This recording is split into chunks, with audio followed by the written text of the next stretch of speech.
بسم اللہ الرحمن الرحیم فالخفی ما خفی المراد بها بعارض لا من حیث الصیغہ۔ یہ اصول الشاشی کا صفحہ نمبر 139 ہے۔ متقابلات کے بیان میں 4 کا ذکر ہو چکا، اب ان چاروں کے جو مقابل ہیں ان کا ذکر ایک ایک کر کے یہ شروع کرتے ہیں۔ فرماتے ہیں فالخفی ما خفی المراد بها۔ خفی وہ ہے جس کی مراد پوشیدہ ہو، صیغے کی حیثیت سے نہیں بلکہ کسی خارجی عارض کی وجہ سے، کیونکہ صیغے کے اعتبار سے وہ ظاہرۃ المراد ہوتا ہے، اس کا لغوی معنی بالکل ظاہر ہوتا ہے، سمجھ میں بھی آتا ہے، لیکن دوسرے اعتبار سے کسی خارجی عارض کی وجہ سے اس میں پوشیدگی ہو جاتی ہے، تو دوسرے محل کی طرف نسبت کرتے ہوئے اس میں پوشیدگی آ جاتی ہے، اسی کو کہتے ہیں خفی۔ تو خفی وہ ہے جس کی مراد صیغے کی حیثیت سے نہیں بلکہ کسی خارجی عارض کی وجہ سے پوشیدہ ہو۔ اس کی مثال اللہ تعالیٰ کے اس ارشاد میں وَالسَّارِقُ وَالسَّارِقَةُ فَاقْطَعُوا أَيْدِيَهُمَا، چور اور چورنی، یعنی چوری کرنے والا مرد اور چوری کرنے والی عورت، دونوں کے ہاتھ کاٹ لو۔ فَاقْطَعُوا أَيْدِيَهُمَا، دونوں کے ہاتھ کاٹ لو۔ تو اس میں چور اور چورنی کا حکم بیان ہوا، تو یہ ظاہر ہے سارق کے حق میں۔ سارق یعنی چوری کرنے والا، اس کے حق میں یہ ظاہر ہے، لیکن یہ خفی ہے طرار یعنی جیب کترا، جیب تراش، اور نباش یعنی کفن چور کے حق میں۔ خفی اس اعتبار سے ہے کہ ان طرار اور نباش ان کا نام الگ الگ ہے، انہیں اسی نام سے پہچانا جاتا ہے، انہیں کوئی سارق نہیں کہتا، بلکہ جو جیب کترا ہوتا ہے اسے طرار کہا جاتا ہے، اور جو کفن چور ہوتا ہے اسے نباش کہا جاتا ہے۔ تو آیت میں جو حکم دیا گیا کہ سارق اور سارقہ کے ہاتھ کاٹ لو، تو کیا طرار اور نباش کے بھی ہاتھ کاٹے جائیں گے یا نہیں کاٹے جائیں گے؟ تو یہ آیت اس سلسلے میں خفی ہے۔ تو جو سارق اور سارقہ ہیں ان کے حق میں تو ظاہر ہے، لیکن طرار اور نباش کے حق میں خفی ہے۔ خفی ہونا یہ ایک عارض کی بنیاد پر ہے۔ عارض یہی ہے کہ یہ دونوں اس دوسرے ناموں سے پہچانے جاتے ہیں کہ ان میں ایک کو طرار اور دوسرے کو نباش کہا جاتا ہے۔ مطلقاً سارق کہہ کر کے انہیں نہیں بلایا جاتا، یا انہیں مطلقاً سارق نہیں کہا جاتا۔ اب پھر دیکھا یہ جائے گا کہ سارق کے حکم میں یہ داخل ہیں یا نہیں ہیں، تو اس کے لیے سارق کے معنی کو سمجھنا ہوگا، پھر طرار اور نباش کے معنی کو سمجھنا ہوگا۔ تو سرقہ کہتے ہیں مال محترم جو محفوظ ہو اسے چپکے سے لے لینا۔ مال محترم جس کی حفاظت مقصود ہو، محفوظ ہو، اسے چپکے سے لے لینا، یہ سرقہ کہلاتا ہے۔ اب یہ دیکھا جائے گا کہ یہ سرقہ کا معنی طرار اور نباش میں کس حد تک پایا جاتا ہے۔ تو دیکھا گیا کہ یہ سرقہ کا معنی طرار میں اضافے کے ساتھ پایا جاتا ہے۔ کیوں پایا اضافے کے ساتھ؟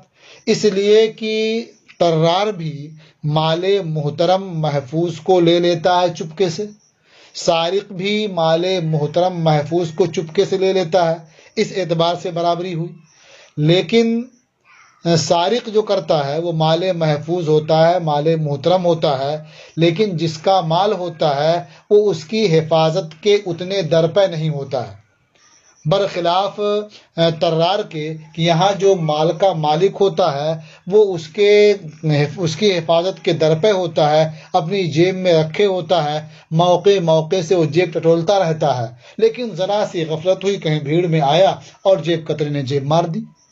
تو معلوم ہوا کہ یہاں چوری کا جو معنی ہے، سرقہ کا جو معنی ہے، یہ طرار کے حق میں یہ زیادہ پایا جاتا ہے، لہٰذا جو حکم سارق کا ہے وہ حکم طرار کا بھی ہو جائے گا بدرجہ اولا۔ اس لیے کہ جو مال محترم محفوظ ہوتا ہے، کبھی ایسا ہوتا کہ آدمی صندوق میں رکھ کر کے، گھر کے کسی گوشے میں رکھ کر کے، الماری میں رکھ کر کے ادھر اس کی طرف سے غافل ہو جاتا ہے، ہفتوں مہینوں اسے دیکھتا بھی نہیں ہے، لیکن جیب میں رکھنے والا شخص تو جیب ٹٹولتا رہتا ہے، دیکھتا رہتا ہے اسے، اور ذرا سی غفلت ہوئی اور جیب مار دیا۔ تو معلوم ہوا سرقہ کا معنی طرار کے حق میں یہ زیادہ پایا جاتا ہے، اس لیے جو حکم ہے سارق کا وہ حکم طرار کا بدرجہ اولا ہوگا۔ رہ گیا مسئلہ نباش کا، تو نباش کے بارے میں پھر دیکھا جائے کہ نباش میں کیا ہوتا ہے، کفن چور۔ تو وہ مال محترم تو ہے، لیکن وہاں چور اس کی حفاظت کرنے والا نہیں ہے، کیونکہ اسے کام ہی نہیں کہ حفاظت کرے اس کی، لہٰذا وہاں مال محترم کو تو لینا پایا گیا، لیکن ایسی جگہ سے جہاں اس کی کوئی حفاظت کرنے والا نہیں ہے، کوئی اس سے روکنے والا نہیں ہے۔ تو معلوم ہوا کہ سرقہ کا معنی وہاں کم پایا جاتا ہے، اس لیے نباش کا حکم نہیں ہوگا جو طرار کا حکم ہوگا۔ تو سارق والا حکم طرار میں تو نافذ ہوگا، اس لیے کہ سرقہ کا معنی اس میں اضافے کے ساتھ پایا جاتا ہے، اور نباش کے حق میں وہ حکم نافذ نہیں ہوگا، کیونکہ وہاں سرقہ کا معنی یہ نقصان کے ساتھ پایا جاتا ہے۔ تو اس لیے اب طرار کا تو ہاتھ کاٹا جائے گا، لیکن نباش کا ہاتھ نہیں کاٹا جائے گا۔ یہ سب ہمارے امام اعظم ابو حنیفہ رحمۃ اللہ علیہ کے نزدیک ہے، اور امام ابو یوسف اور امام شافعی رحمہم اللہ فرماتے ہیں کہ نباش کا ہاتھ بھی کاٹا جائے گا۔ ان کی دلیل نبی کریم علیہ السلام کا ارشاد ہے، من نبشا قطعناہ، جس نے کفن چوری کی ہم اس کا ہاتھ کاٹیں گے۔ ہماری جانب سے امام اعظم ابو حنیفہ رحمۃ اللہ علیہ کی جانب سے اس حدیث کا جواب یہ دیا جاتا ہے کہ یہ حدیث محمول ہے سیاست پر، اس لیے کہ یہ بھی منقول ہے کہ لا قطع علی المختفی، مختفی کا معنی اہل مدینہ کی لغت میں نباش ہی ہے، گویا نباش کہیں یا مختفی کہیں دونوں کا ایک معنی ہوا اہل مدینہ کی لغت میں، یہاں صاف صاف کہا گیا لا قطع علی المختفی، یعنی نباش کا ہاتھ کاٹنا نہیں ہے۔ تو اس سے سمجھ میں آیا کہ ہاتھ نہیں کاٹا جائے گا۔ تو گویا اس طرح سے دونوں حدیثوں میں تعارض ہوا، تو اذا تعارض تساقطا۔ اب پھر جو ضابطہ کہتا ہے کہ معنی سرقہ اس میں کم پایا جاتا ہے، تو سرقہ والی حد یہاں جاری نہیں ہوگی۔ تو اس کی مثال اللہ تعالیٰ کا ارشاد ہے، وَالسَّارِقُ وَالسَّارِقَةُ فَاقْطَعُوا أَيْدِيَهُمَا، کہ چور اور چورنی کے ہاتھ کاٹ لو، فَإِنَّهُ ظَاهِرٌ فِي حَقِّ السَّارِقِ، تو اللہ تعالیٰ کا یہ کلام ظاہر ہے سارق کے حق میں، خفی فی حق الطرار والنباش، اور یہ کلام خفی ہے طرار یعنی جیب کترے اور نباش یعنی کفن چور کے حق میں۔ دوسری مثال، وَكَذَلِكَ قَوْلُهُ تَعَالَى الزَّانِيَةُ وَالزَّانِي، یہ آپ نے آیت پڑھ لی ہے کہ زانیہ عورت اور زانی مرد دونوں میں سے ہر ایک کو 100 کوڑے مارو، فَاجْلِدُوا كُلَّ وَاحِدٍ مِّنْهُمَا مِائَةَ جلدہ، 100 کوڑے مارو۔ تو اب یہ تو ظاہر ہے زانی کے حق میں، جو زانی ہے اسے 100 کوڑے مارو، لیکن یہ خفی ہے لوطی کے حق میں۔ لوطی اسے کہتے ہیں جو قوم لوط کا عمل اختیار کرے، وہ لوطی ہے۔ تو زانی کے حق میں یہ ظاہر ہے، لوطی کے حق میں یہ خفی ہے۔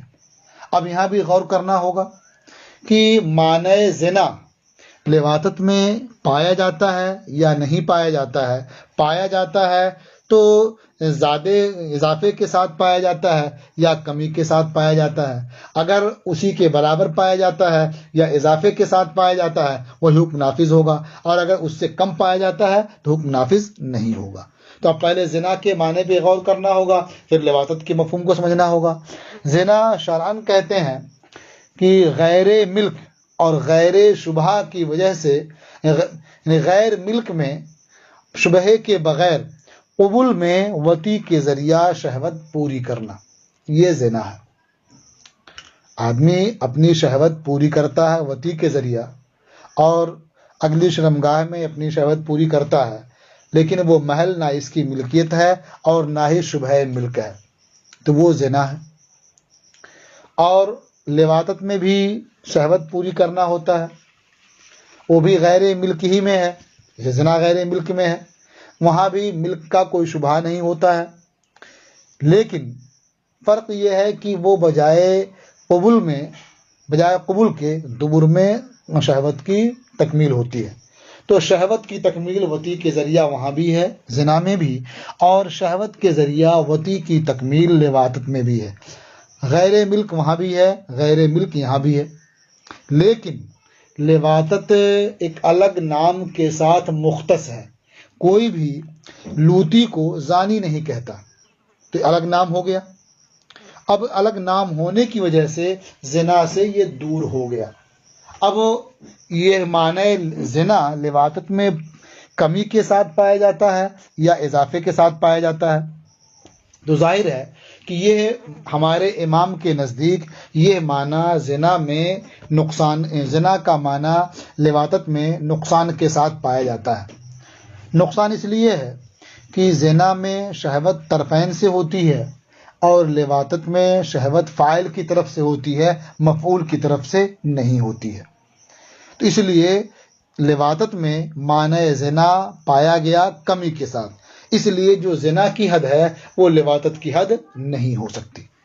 لیکن صاحبین رحمہم اللہ نے فرمایا کہ ان کا جو نام ہے، دوسرے نام کے ساتھ جسے مختص کیا گیا، یعنی لواطت کہا گیا، یہ اضافے کے ساتھ اس میں معنی زنا پایا جاتا ہے، اس لیے کہ جو قضائے شہوت، شرمگاہ کی شہوت پوری کرنا زنا میں بھی ہے پانی بہانے کے ذریعہ، اور شرمگاہ کی شہوت پوری کرنا یہ لواطت میں موجود ہے، اور لواطت میں یہ چیز اضافے کے ساتھ پائی جاتی ہے۔ یہی وجہ ہے کہ قوم لوط کے جو لوگ تھے وہ محل زنا پانے کے باوجود اس پر لواطت کو ترجیح دیتے تھے۔ اس میں قضائے شہوت کے زیادہ ہیں، تو اس لحاظ سے وہ معنی قضائے شہوت کا اضافے کے ساتھ لواطت میں پایا جاتا ہے، لہٰذا بطریق اولا حد جاری ہوگی لواطت میں بھی۔ یہ صاحبین رحمہم اللہ کا قول ہے، لیکن ہمارے امام کے نزدیک وہ کمی کے ساتھ وہ معنی لواطت میں پایا جاتا ہے، اس لیے زنا کی حد لواطت کی صورت میں جاری نہیں ہوگی۔ تو یہ آیت یعنی الزانیۃ والزانی یہ ظاہر ہے حق زانی میں اور خفی ہے حق لوتی میں۔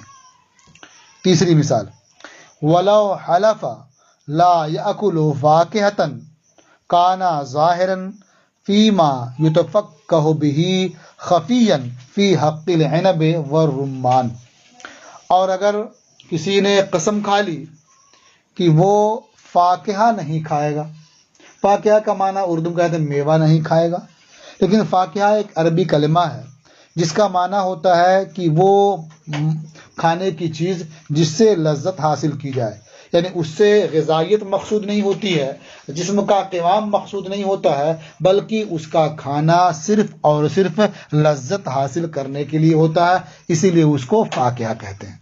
تو اگر کسی نے قسم کھا لی کہ وہ فاکہہ نہیں کھائے گا، تو یہ ظاہر ہے ان پھلوں کے یا ان چیزوں کے حق میں جس سے لذت حاصل کی جاتی ہے، اور خفی ہے انگور اور انار کے حق میں، یعنی یہ انار اور انگور کھانے سے وہ حانث ہوگا یا نہیں ہوگا، اس سلسلے میں یہ خفی ہے۔ تو اب یہاں بھی وہی صورتحال ہوگی کہ دیکھا جائے گا کہ یہ فاکہہ ہے یا نہیں ہے، اس سے لذت حاصل کی جاتی ہے یا نہیں کی جاتی ہے۔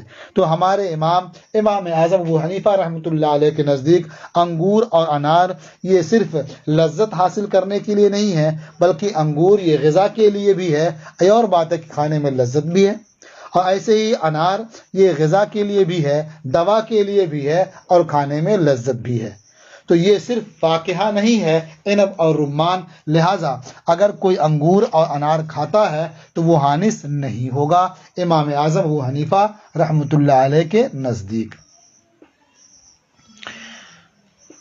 وَلَوْ حَلَفَ لَا يَأْكُلُ فَاكِهَةً، اور اگر کسی نے قسم کھا لی کہ وہ فاکہہ نہیں کھائے گا، كَانَ ظَاهِرًا فِيمَا يُتَفَقَّهُ بِهِ، تو یہ قسم ظاہر ہے ان چیزوں میں جس سے لذت حاصل کی جاتی ہے، خفیًا فی حق العنب والرمان، اور خفی ہے انگور اور انار کے حق میں، کیونکہ ان دونوں کا کھانا محض لذت کے لیے نہیں ہے، بلکہ انار کا استعمال علاج کے لیے بھی ہے، اور انگور کا استعمال یہ قوام بدن کے لیے بھی ہے، غذا کے لیے بھی ہے، اور لذت کے لیے بھی ہے۔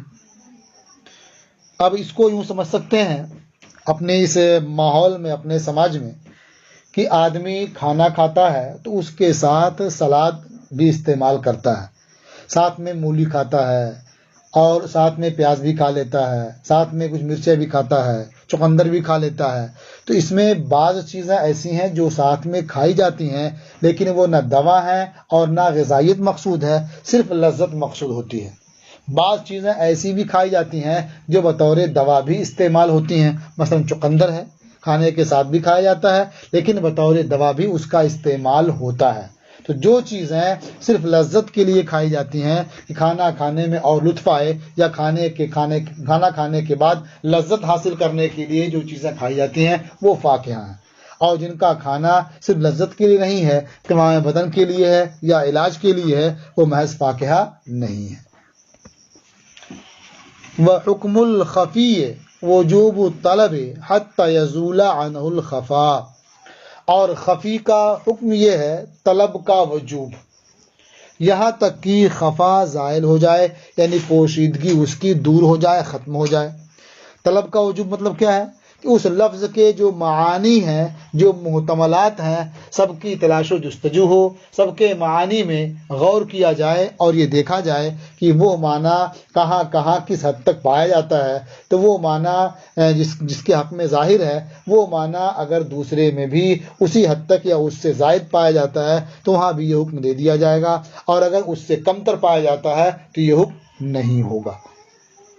تو خفی کا حکم ہے وجوب الطلب حتی یزول عنہ الخفا، طلب یعنی لفظ کے معانی اور اس کے محتملات کی طلب اور تلاش و جستجو ہے، یہاں تک کہ اس سے خفا دور ہو جائے، ختم ہو جائے، اور یہ معلوم ہو جائے کہ وہ معنی اس کے اندر اضافے کے ساتھ پایا جاتا ہے یا کمی کے ساتھ پایا جاتا ہے۔ یہ خفی کی تعریف تھی، اور اس کی مثال اور اس کا حکم آپ نے سماعت کر لیا۔ اب اس کے بعد آپ پڑھیں گے مشکل، مجمل اور متشابہ۔ یہ اختصار کے ساتھ ہیں، اس لیے تینوں کو انشاءاللہ ایک سبق میں آپ سماعت کر لیں گے۔ آج کا سبق یہیں پر موقوف۔